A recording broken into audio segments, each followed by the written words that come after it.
बिलावल भुट्टो साहब ने पार्लियामेंट में आना था, खामोशी हो गई। आसिफ अली जरदारी साहब ने पार्लियामेंट में आना था, वो आने वाले थे, खामोशी हो गई। पीपल्स पार्टी दरअसल करना क्या चाह रही है? यह तासुर भी पाया जाता है कि पीपल्स पार्टी ने 2 मरतबा नून लीग को मौका दिया है।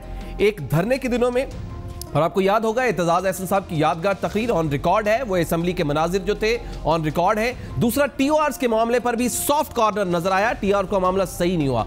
अभी भी यही होगा क्या? अब भी यही होगा? जरदारी साहब से मियां साहब की कोई बात होगी और इस्तीफा मांगने का मुतालबा खत्म हो जाएगा? ये जो तासुर उभर रहा है लोगों में, आम हो चुका है कि पीटीआई पीपल्स पार्टी से बड़ी ऑपोजिशन पार्टी बनी हुई है।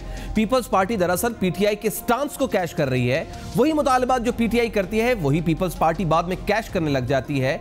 क्या ये वाकई ऐसे ही है? इन सब सवालों का जवाब लेते हैं। हमारे साथ मौजूद है पीपल्स पार्टी की सीनियर रहनुमा शमान साहिबा। शहरी साहब, बहुत बहुत शुक्रिया आपके वक्त का।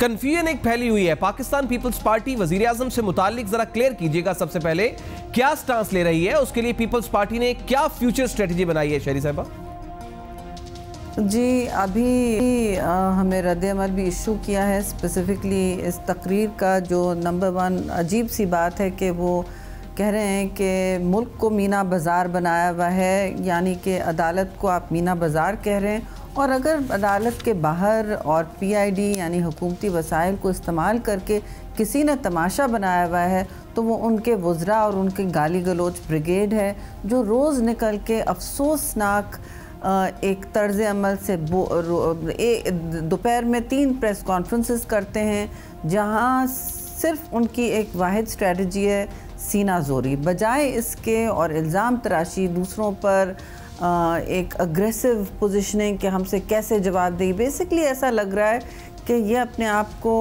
किसी दोहरे मयार के स्टैंडर्ड से नाप रहे हैं और तोल रहे हैं, और दूसरों के लिए एक इंसाफ का मयार, इनके लिए एक इंसाफ का मयार। एक सियासी तकब्बुर की कैफियत सी छाई हुई है, जिससे जवाबदेही 1 साल से इनको मौका है जी, पार्लियामान में, इलेक्शन कमीशन में, कहाँ, लेकिन इन्होंने इसको कुछ समझा ही नहीं, और मैं समझती हूँ तरजीह नहीं दी। अब पानी सर पे से गुज़र गया है और इधर उधर हाथ पांव मारे जा रहे हैं, अजीब अजीब बातें की जा रही हैं कि लोड शेडिंग, बुरहान, सीपैक जैसे कोई कारपेट की तरह रोल अप होके हो जाएगा। That's not happening.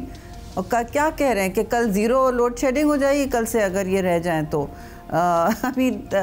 सॉरी, मगर ये तो बिल्कुल असासों के जवाब नहीं दे रहे हैं, और अपना एक ये रवैया है कि हम अपने आप को जवाबदेही के वाला समझते हैं, कि ऊपर समझते हैं। लेकिन